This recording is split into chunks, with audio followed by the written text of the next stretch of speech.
SSM's Wednesday Global Africa program brings to you our news stories, exclusive reporting, and SSM perspectives on the day's top news. Plus, the inside scoop on Africa's most important developing stories. Join us on Wednesdays, 11 a.m. West African time.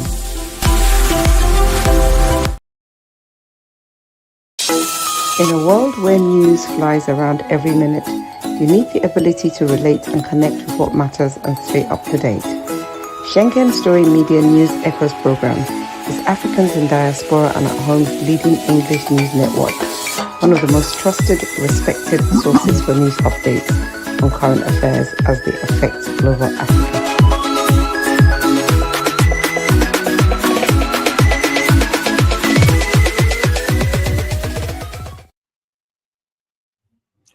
Hello, viewers around the world.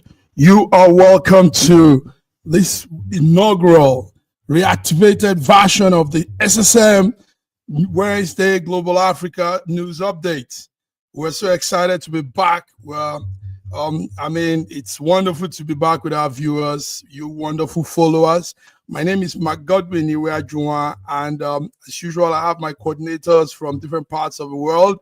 Joining me this morning from Toronto, Canada is Sir George Chukwu. Sir George Chukwu, you are welcome. Thank you so very much, and good morning from viewers. Good morning to viewers from around the world. My name is George Chukwu from Toronto, Canada. Greetings all the way from North America. So welcome you to the show today. Welcome you, George. George, it's so nice to see you again on the frame, this portal. You know? I know. Yes, it's been a minute. It's been a minute. George, this is what we do, and we are good at doing it, you know. Yes, we report with empathy. We put people in our stories first. We take that first people approach in whatever we report, and we give our best in news, politics, lifestyle, entertainment, and this is what we've come to do this morning, George. So it's good to have you. Yes, indeed. Welcome to my pleasure to be here. Global Africa. You're welcome. Thank you. George, before we go into the main news, the main points, there's a breaking news that came out of Nigeria this morning. I don't know if you saw that. There's a change, there's a shift now in the National Petroleum Company Limited, NLPCL. The man that has been there for a very long time now has been replaced. They've replaced Mali Kyari with a young man called Ojulari. Ojulari has replaced Malam Kyari in the NNPCL organization. That's Nigerian National Petroleum Company Limited. George, when we hear this sudden news like this, sometimes we wonder when were this decision taken? How does it affect Nigeria as a people economically, in their well-being, and how do you see this, George? What do you know about this? Well, I personally see it as a very positive news. Okay. I see it as a positive news because Kerry has been in the news for the past several years since he's been there, and recently. Sorry. And also, not only that, so many questions have been asked. Now, whether the government, the president is also, the head of the, petroleum, what do you call it again in our country? He's the Minister of Petroleum, basically. So he works hand in hand with him. But there has been a lot of questions about his integrity and some of the things that has happened. And up until today, even with this new individual, the story about NNPC, PCL has not been exposed to us because, so many things have gone wrong, even during the PDP era up until now. And nobody can really tell you exactly what is it that is going on with this particular liability company in regards to being open and transparent with all the transactions that are being done. So even recently, we've seen what happened with Dangote Refinery, the story that came out of there, where it seemed as if they were just trying to sabotage the man or whatever the case might be. So, kudos to our president, Asiwaju, and I just want to commend him for recommending this individual, and possibly maybe something positive might come out of it. Something positive might come out of it. Viewers, if you're just joining us, is the breaking news coming from Nigeria. NNPC, that petroleum organization, National Petroleum Company Limited, has just replaced the group managing officer from Meli Kiare to Bayo Ojulari as a new group executive officer. So the man you see, if you're watching from the screen, the man on your right hand is the new Bayo Ojulari, and the old chief executive is the one on your left hand, and that's Mali Kiare. He's been there for years now, and George is telling us that it's a good move, George. But sometimes, there are stakeholders in such organization. NNPCL obviously has stakeholders, people that have interest, or shareholders and all that. Do you think they were consulted? Do you think it's just a sudden, abrupt announced replacement? Well, I think based on the past few years of questioning, the former NNPCL head boss. Of President Boss, I mean, the president must have considered, very seriously, what the people think about him, and even, looking into the allegations or some of the things that are happening, even the new guy, Bayo Bashir Ajulari, he's an engineer with experience in petroleum, process and production engineering, so the guy has, his CV is huge. So he's experienced also. So he must have considered and to see whether to get rid of this person, is it better than to keep him or to bring a new face? Because sometimes we become stale after we've been in a position for so long. So with this new face, there is a very possible positive outcome that will come out of it. Or is it? Another question you have to ask yourself: is the former boss having issues with the president, or is he refusing to do what the president wants? And then we need to bring a new person who is going to be a yes man to whatever the president wants. We don't know. We don't know. So, but what we know is from the face value, I think it's a positive move. Okay, face value, you think is a positive move. But George, what matters the most also is, I mean, well, we're waiting for our Nigerian coordinators to come give us some updates. Well, like I heard, is still on the high side. Some of these end products we call kerosene, and some of all is still very, very exorbitant. It's still on the high side with Nigerians. So what matters to people is not much of this change of figures, but how people can now probably, this man could come with a working plan that reduces the cost of buying fuel at a higher rate and the cost of buying petrol, kerosene, and some of these things people need. I mean, the citizen needs to be taken care of. What do you say, George? Well, when it comes to that, we have to look at the background story at the beginnings, about 24 months ago, when the APC government took over again. The truth of the matter that you see is that there has been a lot of introduction of new ideas, without actually properly thinking about it, how to implement it, how to work with it. The president recently just said, one of the major problems he had during the election was, scarcity of naira. And that scarcity of naira was actually something that was done by the former president in order to, stagnate the current president.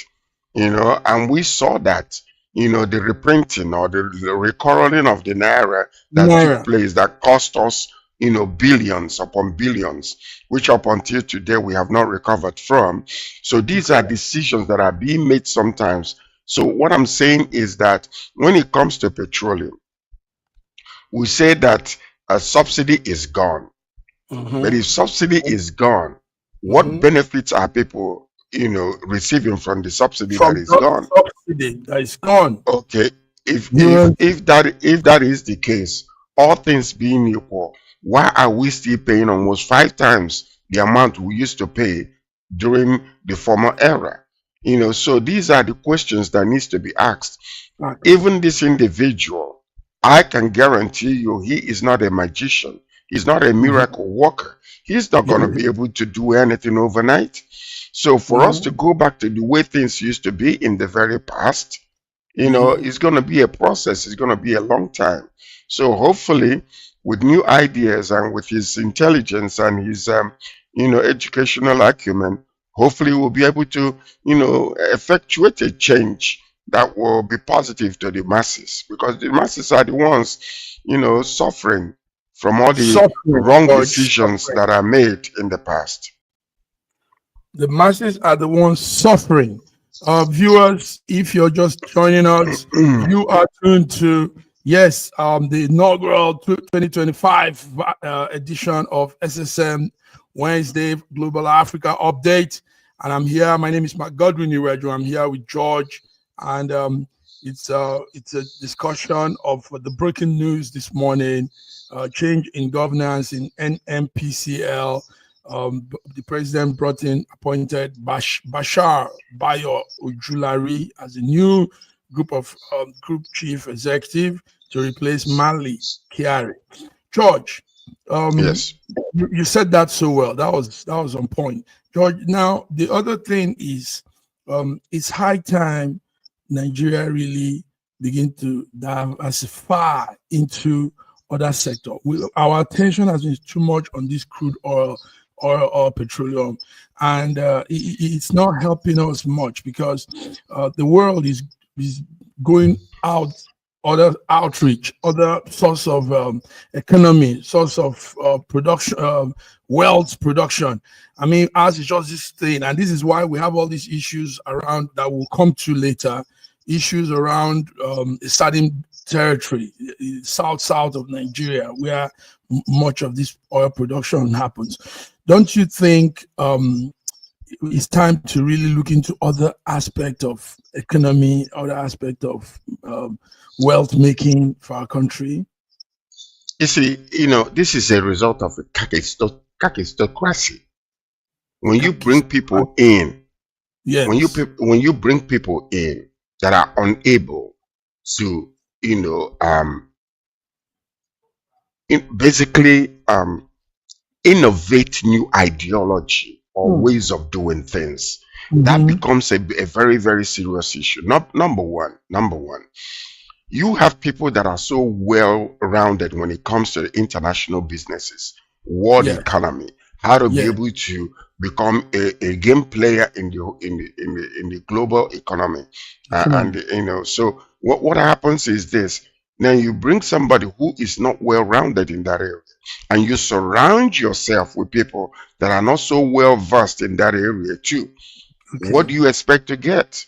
So now, when you have multiplicities of people that are very well-rounded when it comes to the the way technology works and all those type of things, all of a sudden your myopic views of economy, depending on one product only, like petroleum product, will diversify. They will start bringing up. Look at what is happening in Zimbabwe today.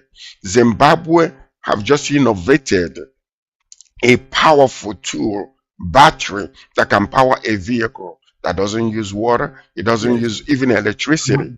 Can you just imagine that? And they produce almost 30 I think it's 3,000 vehicles daily.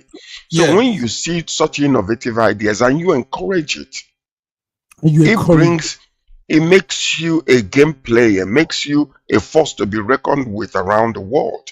Today in 2025, electric cars are not in Nigeria. Why? Why can you tell me why the world is moving into, if using electric aeroplane, to do taxis? Right now, we are still struggling with crude oil and who is stealing it and who is not. Tell me what kind of exportation Nigerians are having, because we have all the raw materials we have. The foreigners will come and take it at a cheap price. They will go manufacture the finished product and bring and sell to us 20 times the amount. We don't have industries, because for you to open up an industry in Nigeria, the protocols and all the red tapes and the policies that are not even put in place by the government, but these are the things, the processes that one must go through in order to start an industry. There is no help from the government. Why is that? Because when you begin to manufacture within the local, we can transport to ECOWAS countries first and foremost. And when we export to ECOWAS, it increases our GDP. But today we are suffering from hunger. Why is that? The places where food is being manufactured, produced in Nigeria, in the central part of Nigeria, they are being replaced by the Amajiris. Is that the way we're supposed to survive? We're going to come to that, George. These are very pivotal discussion that we'll come to. So, viewers, yes, once again, that's breaking news. We've taken time to analyze this. Ojulari is a new man that has been brought into the NNPCL. They say what our source is saying is Ojulari has some wealth of expertise in petroleum engineering, strategic planning, and corporate leadership. So papers can say a lot, but let's see him put those things to action now as the head man in Nigeria's most prominent oil organization, petroleum organization, NNPCL. George, thank you. Good one. So viewers, stay tuned with us. Yes, George and I are doing the inaugural reactivated version of the SSM Wednesday Global Africa, and we are back. We are back, viewers. We are back. SSM's Wednesday Global Africa program brings to you our news stories, exclusive reporting, and SSM perspectives on the day's top news. Plus, the inside scoop on Africa's most important developing stories. Join us on Wednesdays, 11 a.m. West African time. Yes, Georgie. Let's come to the burning issues that must be addressed. Even though we are addressing it a little bit late, but at least we need to our diaspora listeners and viewers. George, we saw what happened in Edo State. Edo State, a town in Edo called Uromi. Uromi is north of Edo State. Uromi Ubaja Road last Friday experienced a very gory, very barbaric event. But there is more to all the stories that we know, so much more. Anyway, the update on that story is that the governor of Edo State has gone to Kanu, where those travelers came from, and he has gone to sympathize with them. He also told them that the police and the security arm are working to make sure that those culprits are picked up. He also said a lot of things. He commended the governor. They met together in Kano State, and he gave his words. He said they are doing everything they can. There's a peaceful protest also going on in the Kano side of the town. George, the videos and the pictures are too gory. We can't put them out here, but Yes. we were able to get some small snippets. George, let's hear from you. That Yeah. whole thing, I know you're following it. So Yes. what happening? Is this ethnic violence springing up in Nigeria gradually? Well, there's been a growing concern over the rising cases of vigilante justice, with experts warning that innocent people are being targeted based on rumors. Now, when you think about it, somebody once said that when people feel abandoned by the government, they take matters into their own hands. But this can turn regular citizens into executioners acting on false information shaped by bias. Now, this is exactly what you have seen here. Okay, as much as our president, came out and he said, he condemned this, which is what he was supposed to do. Kudos to that. But what are we doing?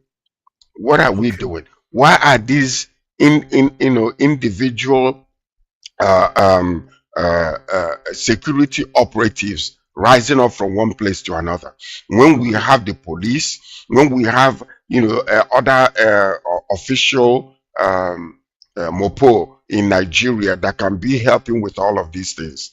Now, another question is, these people that were just massacred, that's what I call it, they were just massacred. They were massacred based on wrong information.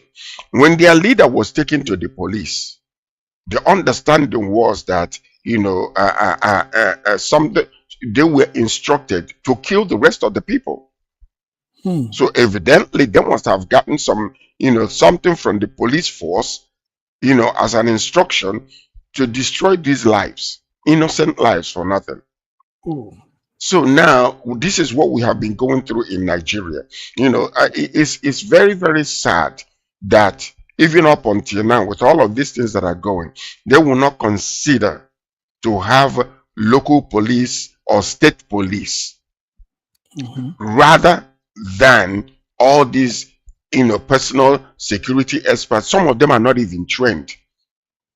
Some of them, they used machete to just massacre these people.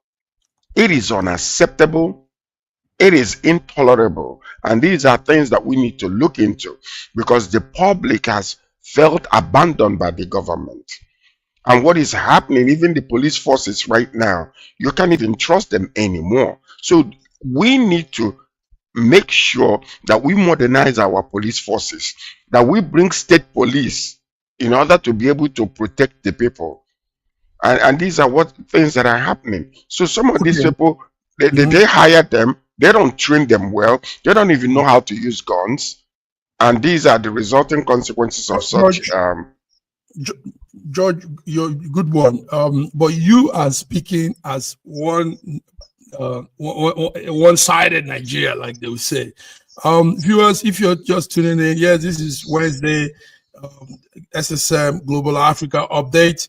We're talking about Uromi, Edo State North, where 25 travelers were coming from Port Harcourt, going back to the north, Kanu, and on the festival day, Eid Victory Celebration Day, and on their way passing through Edo State, Uromi, they were hacked down. 16 of them were killed. Now, George, what I've been doing is hear from both sides, George. Now, the story I heard, well, allegedly, like they will say, we're not there. So, but the story is, these people are not, they claim to be hunters. Hunters, yes. Yeah, but the story now is they are not hunters, George. They said these are young men that were recruited and sent to villages in the south and southwest of Nigeria to cause Haman. When I asked why, and somebody said that mentality of a particular tribe, a particular ethnic group wanting to have dominance on the other group. So, George, the story is they are not what they said they are. That these people have been causing havoc in mostly that part of Edo State, Uromi. videos have been sent to us, SSM here, of this group of people called Fulani herdsmen, using their herds, their cows to destroy people's farm, ravish people's property, and destroy a lot of things. So what they are saying is it's a retaliation of what piled up offenses and piled up atrocities that these people have committed. I don't know, but whatever, where I'll stand with you, George, is you don't do this to somebody, even if they've offended you in one way or the other. You don't go about cutting them. But this attitude is an attitude of vigilante. Okay. A legal expert, Suleiman Akano, points out that only police and military are officially responsible for security. Now, when you have, when you begin to have local militia people that are untrained, they don't understand the law, they don't know the law. All they hear is do this, and they do it without understanding whether they're crossing the line. Now, is there a possibility that these individuals who call themselves hunters, carrying guns and all that kind of stuff, is it possible that there might be what is being alleged? We don't know. We saw that it's Dangote's vehicle that is being used to carry them. So we don't know that. But these are allegations. They are unproven allegations. A cry out, from their families is raising, hell all over Nigeria. Because these are people that are, fathers, and if it is possible that they were just killed unnecessarily, if that is the case, they should have been brought to the police station, questioned, locked up, until verified that these are individuals that what they said they went there to do is what they do. Or let the court of law handle that, rather than vigilante type of attitude, massacring these people unnecessarily. That is barbaric, that is unacceptable and intolerable. It should not be done that way. Barbaric, unacceptable, and intolerable. George, nice. But George, let's look at something again. These killings have been going far too many in Nigeria. We have people being kidnapped, we have people being taken off from their homes, their family, their village, and the government has not really stepped in with that force to really curb this, and it's escalating. Somehow you have this, before you know now, it will now be south versus the north, east versus the west. People create, when there's a crack in the wall, people begin to expand on that crack and create more problem, more confusion, troubles. So do you think the government is really doing much in terms of these killings, kidnapping, all these things happening? The government they're not God. You see, you need the cooperation of the locals, and that is the reason also where I am advocating for state police. With the state police, you will have the advantage of the people that know each other. You will have the advantage of the police officers who have inside information from some of these people that are doing this kidnapping. And I think it's come to the point where when these kidnappers are, when they are arrested, tried, convicted, there ought to be a firing squad. It is about time for have a capital punishment against them. Because unless you do that, they will continue to do what they are doing. And let me tell you something else.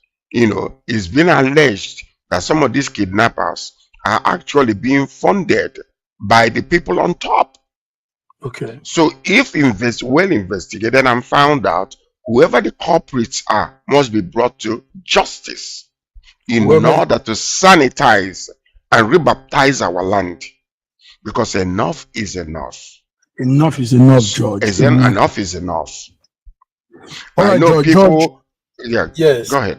Yeah, it's half of the hour now. Let's go on a small break, George. Thank you so much. Okay. So, viewers, this is it. We are here on the reloaded version of the SSM News Echoes Wednesday Global Africa. Today, the 2nd of April, 2025. So we'll come back. We'll be back. Don't touch the dial. Stay with George and I as we take you through some African updates.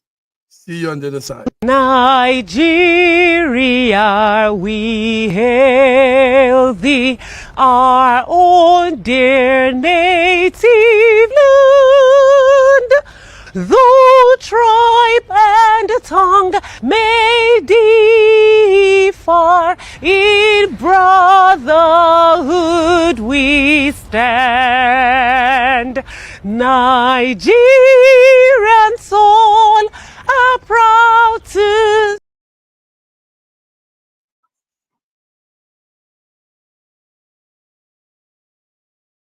Nigeria,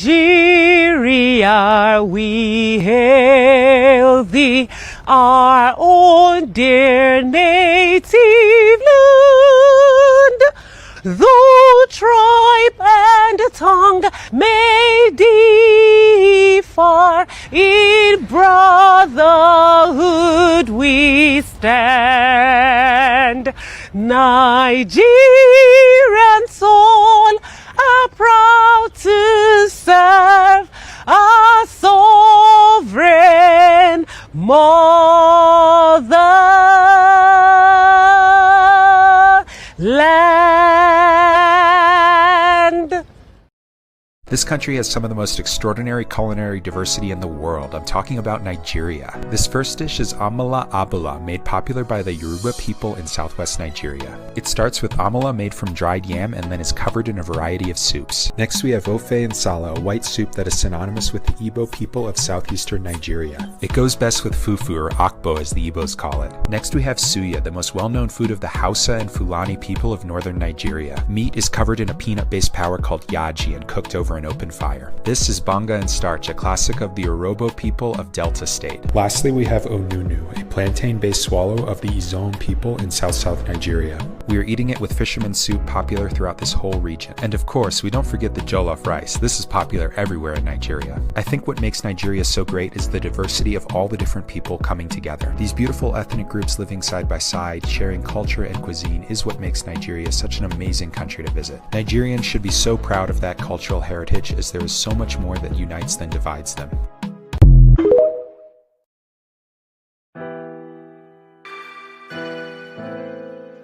Schengen Story magazine is an African international bi-monthly magazine based in Milan, Italy, and founded in 2016.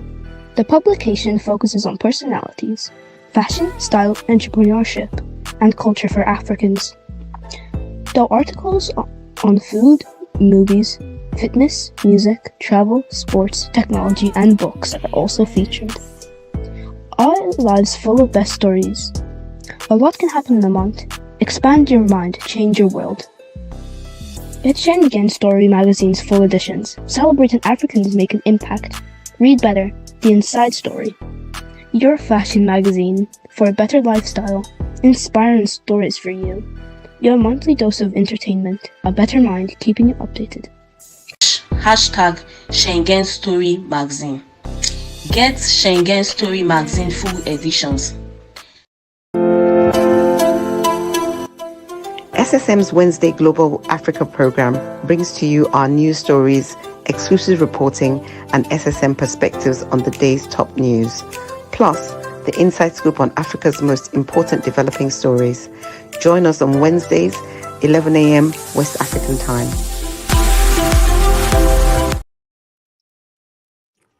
Yes, viewers, you are tuned back to SSM Wednesday Global Africa Update. My name is Mark Godwin Iweju. I'm here with Sir George Chukwu from Toronto, Canada. George, awesome. What we're doing is we'll go down history, you know. Okay, George, let's come to some other stories. So many things going on. I know you were following the story of Natasha, Senator Natasha.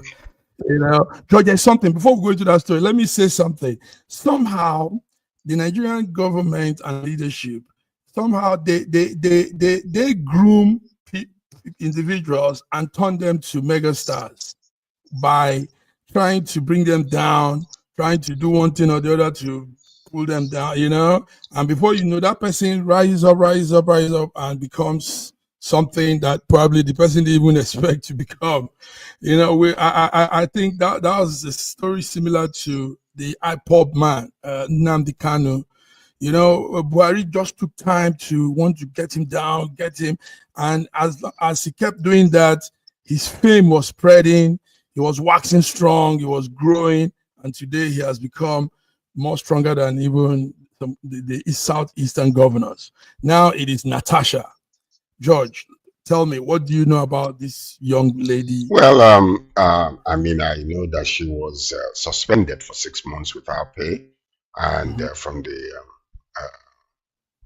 the Senate and Federal Senate, and so what we're seeing was that there was an allegation of sexual harassment from our Goswell Apabio, who is the Senate president, and as a result of that, she was basically suspended by a group of individuals. And part of the problem here was that the Justice Department was saying, hold tight, and they went ahead and put themselves together to suspend this woman. So that's one. Two, I had warned her not to do the homecoming that she wanted to do, but she insisted on doing it. She arrived in Ihima, Okehi local government, by helicopter, greeted by cheering supporters. Despite the curfew and the police warnings, addressing the crowd, she insisted on her visit was just nothing but to celebrate the Salah, the end of Salah that everybody was celebrating. And she insisted that her visit to welcome her, to celebrate with her people was not political rally, as the government was alleging. So the problem we have is that sometimes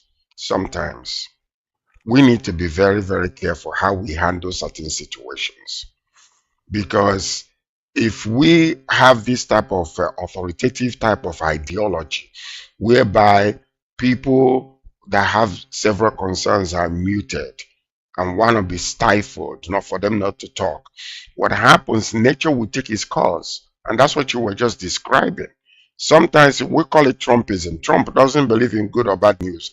As long as my name is out there, especially with the social media and everything, is good for him. So, and that's exactly what is happening. So sometimes the best way to handle situations is, follow the rule of law. Don't try to manipulate situations whereby people, victors will become victims, because nature can try to turn things around and make them victors of the circumstance rather than victims that you're trying to make them to be. George, hold tight on this. We're going to go deep in this one. But before we continue, George, let's see the clip of what you just said. You gave the update on her trying to come in even when they told her not to. Let's see that clip, then we'll be back. Viewers, we're talking Senator Natasha Akpoti Uduaghan. Yes, she's a senator representing the people of Kogi Central, Ibara people of Kogi Central. Kogi State is central Nigeria. A lot of issues has been going on, like George just told us. Now the recent one is the government banned her from having any political rally, any unregulated public gathering, inciting security concerns, but she still went on to come down, and this time she came with a helicopter. Let's see that video.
Sorry. Why them all the other?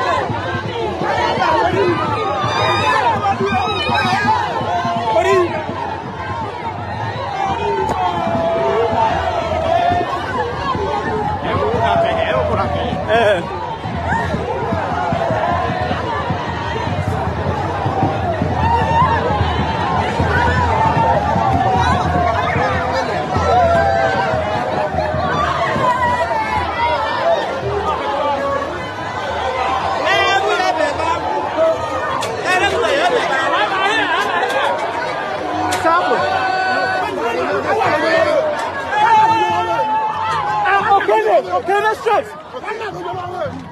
Naturally. Okay, let's straight. Okay, let's.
Oh, sorry, George.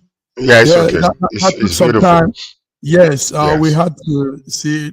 So, wanted to see how one thing I want you to to pay attention to is actually we don't know where these conspiracies are coming from when they try to recall her back with the 250,000 signatures and all those type of things. These are insidious ways of governing. We don't know whether the government was involved or who was involved. Was it the state governor or was it the federal? We don't know. But these are things, when it comes out, it stinks in our nostrils. Because the government's supposed to be transparent. There were some leaked phone clips anyway of people in a particular place, few people doing that signature, signing those things. That's right. That's right. Came out and said they are trying to recall her. So we know it's all a plot. We know there's conspiracy, like you used the word. And but what I want to say, George, is you can see that she has the love of her people. This is her constituent. This is the people she represents. So in fact, the number is even growing the more. In fact, I'm seeing this lady if she probably switches. She might be the next governor. She might be the next governor of that state, or even a vice president to Labour. If Labour, Peter Obi will consider that. I mean, that could be a very good match. Yeah, George, let me tell you some background story again too. It is not fair what is being meted to this lady.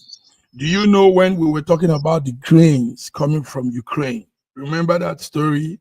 That's right. Grain, in the heat of Ukraine war, the Ukraine-Russia war, they still brought grain for our farmers in large numbers, tons and tons of grains. George, do you know this lady facilitated that whole thing? Because she's half Ukrainian and half Nigerian. The father is Nigerian, Kogi, and the mom is Ukrainian. So for them to now turn around and begin to treat her like this, as if, all because of one man. One man that can control his waist. Well, it's an allegation. It's an allegation. You know, But it's not been proven, so we cannot say that. It's an allegation. It's being alleged. Yes. You know, this alleged thing. You know, we have to follow the law. We have to follow the law. You know, so it's an allegation anyway, until it's viewers, proven. that's Natasha Akpoti Uduaghan she defined all the ban, all the instruction, and she got this heroic welcome there in Kogi State. They held that gathering for her, and the governor said she shouldn't do this. Now she's also raising an alarm. She's saying, hold Akpabio, as the Senate president, hold Bello, the governor of her state, the former governor of her state, and Ododo, the present governor of her state. She said, hold them responsible if anything happens to me. Viewers, we all know the story. Those of you that have been following this story, she has gone around. She has visited almost all international news network. Maybe it's our turn to bring her over too, George.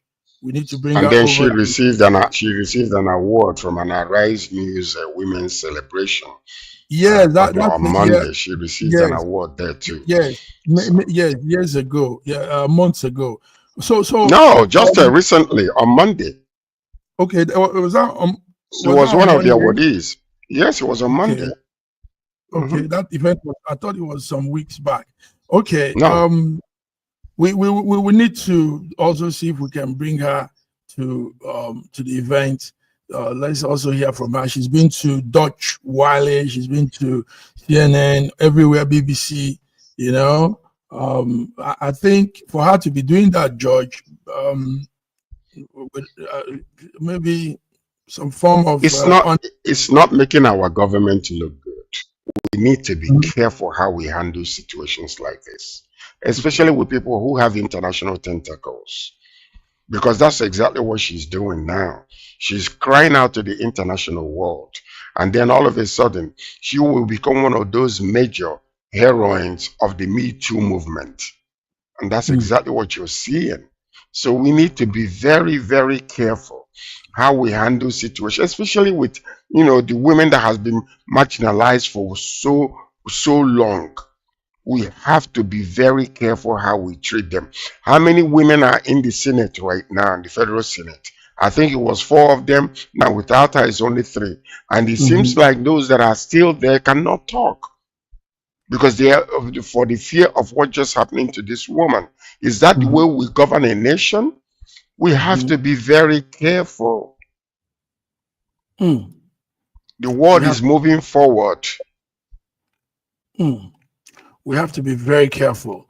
All right, George, part of being careful is what we're going to talk about next.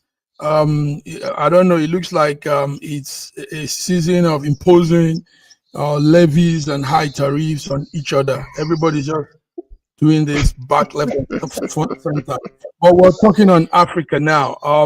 Mali, Niger, Burkina Faso have imposed a 0.5 percentage of import levy on the other ECOWAS country. These 3 countries, as we all know, they call them the I. They've formed like an alliance within themselves, you know? And they now say they are not even part of the ECOWAS thing again. I'm trying to bring the image of those men. So George, what do you have on this? What's the story you have on the? What you're saying is right. They call them the 3 junta nations. The 3 junta nations. Yeah, you know, they call the, you know, part of the Alliance of Sahel States. Yeah, that's it. And so they're saying that the new levy is going to take place. I think it was last Friday. Is intended to generate revenue for alliance activities. This decision directly contradicts the ECOWAS. You know, ECOWAS is, you know, trying to bring a new policy, you know, which promotes free trade movement, you know, of goods under all the nations under the ECOWAS, all the nations, you know, under the ECOWAS trade Liberation Team. So what they have done is they come together. They're doing this alliance of Sahel state, and then they're imposing any import from all these ECOWAS nations, and they are imposing 0.5% on them.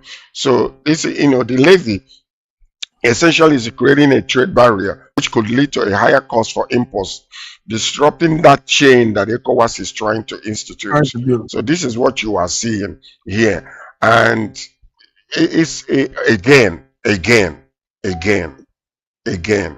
when we as Africans have disputes, we must intentionally make ourselves to understand that we are fighting with our own brother. You don't fight to kill, to break them. You fight with the intention that we can reconcile and remain brothers and trade partners again. Now, what we are seeing with these three junta nations, yes, indeed, the military are the ones ruling them. But when you go back into the history of the governance in these nations, you will see that these people are so popular because of the corruption that was in the past governments. When most of them came into power, the people were cheering, they were happy.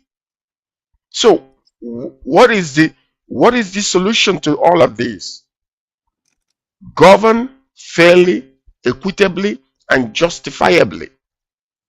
Because when there is so much corruption going on in the government, and the citizens are the ones suffering, when stuff like this happen, when the military come to take over, they will rejoice. They become people's choice. That's correct. And ought to be a warning to every government in Africa. Be fair.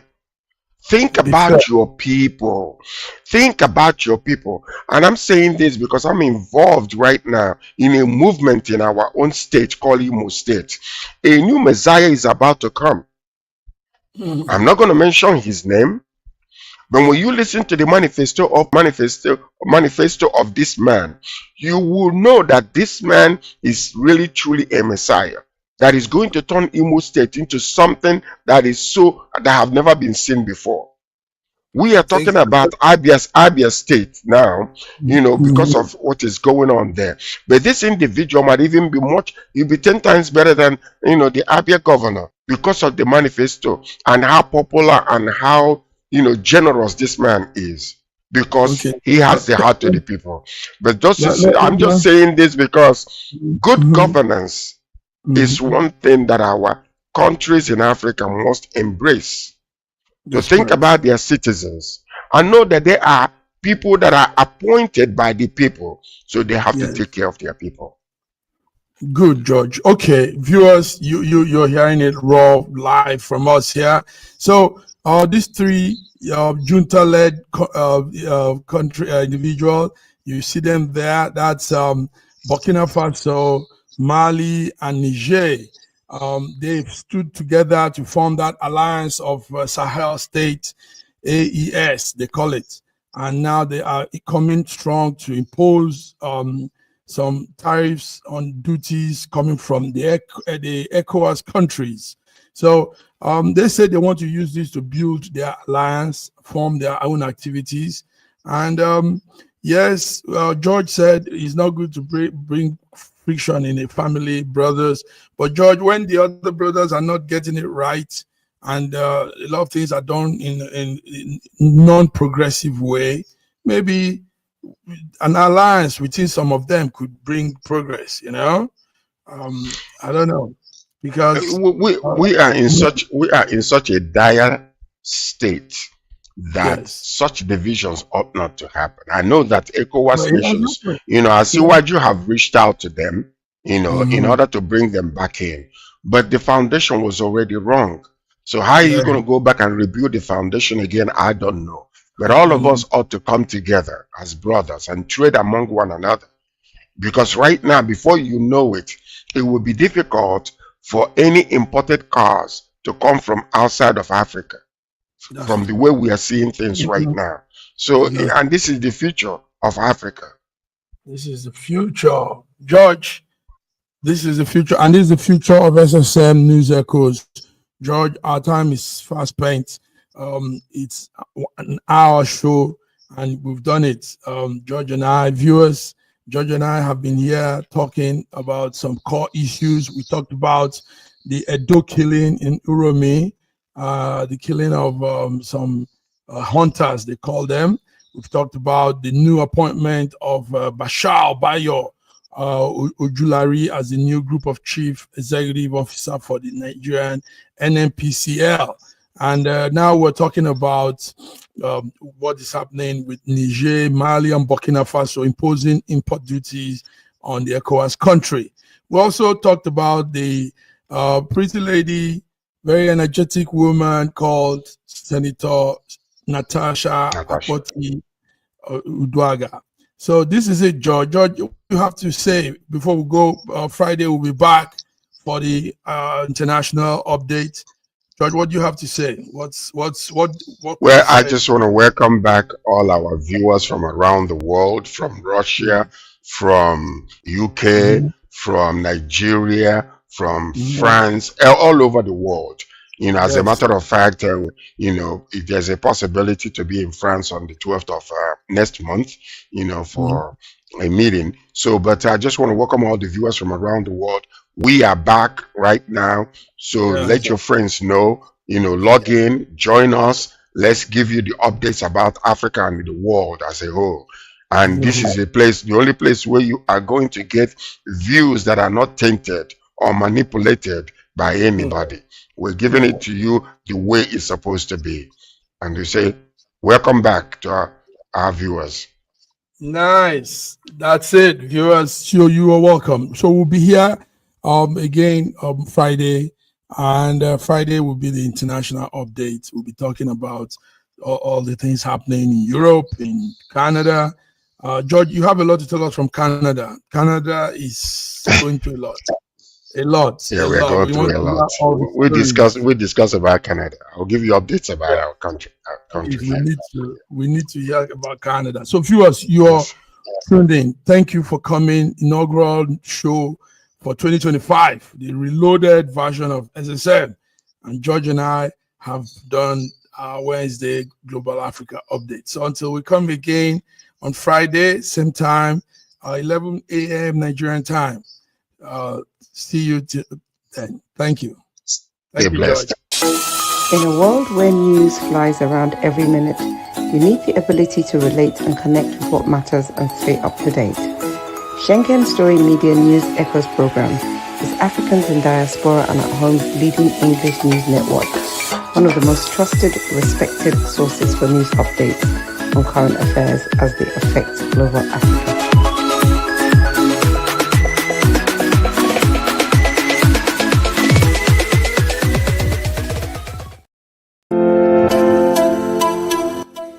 SSM's Wednesday Global Africa program brings to you our news stories, exclusive reporting, and SSM perspectives on the day's top news. Plus, the inside scoop on Africa's most important developing stories. Join us on Wednesdays, 11 a.m. West African time.